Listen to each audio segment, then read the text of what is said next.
60 minute. এদিন লেহেম দুপৰ এটাত জীৱন আহি ওলালহি।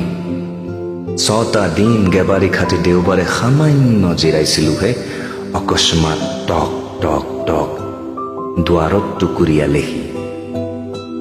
এই জীৱনো মানে বৰ বেয়া সময়ত আহি ওলাইহি। নমস্কাৰ জনাই জীৱনৰ আৰম্ভ কথোপকথন। ক্লান্ত দেখিছো, গা ভাল নাই নেকি? তপন। ময়ো দিওঁ নিদিওঁকৈ দিলোঁ এটি চমু উত্তৰ। 6টা দিন 10 ঘণ্টাকৈ কাম কৰা অবিৰাম কি ভাবিছে এয়া মুখৰ কাম? অভিজ্ঞ সেলছমেন এজনৰ দৰে জীৱনে মাৰিলে এটা জটিল হাঁহি। ধৰিবই নোৱাৰিলো সেই হাঁহি আছিল প্ৰশান্তিৰ নে তাচ্ছিল্যৰ। আৰু জিৰণি নোলোৱাকৈয়ে সুধিলে পুনৰ, ইমান ব্যস্ত নে? সময়েই নাই যে দিবলৈ আমাৰ পিনে পলক মাজৰ। মই প্ৰায় বিৰক্ত হৈয়ে কলো এইবাৰ, আৰে ভাই, 2 মহলাৰ ঘৰৰ লোনৰ ধাৰ, গাড়ীৰ কিস্তি, মাহিলী খৰচ, সংসাৰ, দৰমহা, ইনক্ৰিমেণ্ট, কামৰ প্ৰেছাৰ, সময় আছে নোকাৰ? তথাপিতো ভাবিছো এইবোৰ 40ৰ আগতে ঠিক কৰিম। তাৰপিছত ৰিটায়াৰ হৈ তোৰ লগত মজ্জাকৈ দিনে নিশাই কথাৰ মহলা মাৰিম। জীৱনৰ দুঠৰ পৰা সৰকি পৰিল আকৌ সেই জটিল হাঁহি। অলপ কঠিন, অলপ লাহি। কলে সি এইবাৰ, কেনেকৈ ভাবিলে আপুনি মই আপোনাৰ মতে চলিম? কোনে কলে যে মই আপোনাক ইমান সময় দিম? ধৰি ল'বলৈহে কৈছো দেই। ধৰি লওক আপোনাৰ জীৱনত কেৱল 60টা মিনিট আছে অৱশেষ। মই উচপ খাই উঠিলো, কি? ৰ'ব শুনক, ব্যগ্ৰ নহব। শুনি লওক না, ধৰি অকণমান ধৈৰ্য আৰু ভাবক, 60 মিনিটৰ পিছত যদি হয় আপোনাৰ মৃত্যু অনিবাৰ্য, তেনেস্থলত এই অন্তিমখিনি সময় কিদৰে কৰিব কওক? ভৰপূৰভাৱে সুসময়। থমকি ৰলো কিছু পৰ। স্তব্ধ হৈ পৰিল যেন সেই সমস্ত প্ৰহৰ। মই জানো যে মৃত্যু আহিবই দিন। অকস্মাত খবৰ নিদিয়াকৈ এনেকৈ আহিলে মই বা তেতিয়া কি কৰিম? এই বিষয়ে আজিলৈ ভবাই নাই দেখোন কোনোদিন।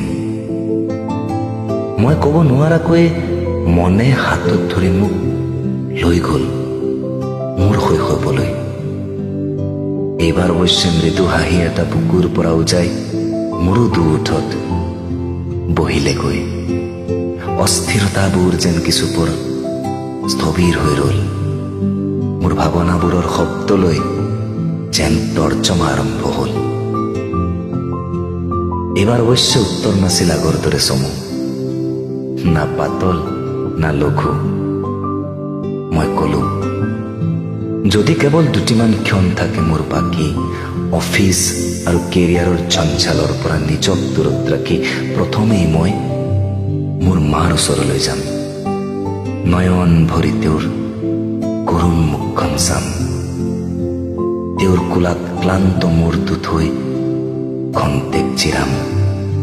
মনে মনে সুধিম, মা, জীৱনৰ সময় উকলি গলে তোক আকৌ জানো কেতিয়াবা কৰবাত লগ পাম?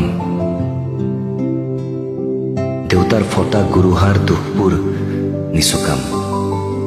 তোক ভাল পাওঁ দেউতা বুলি কোৱা নাই আজিলৈ।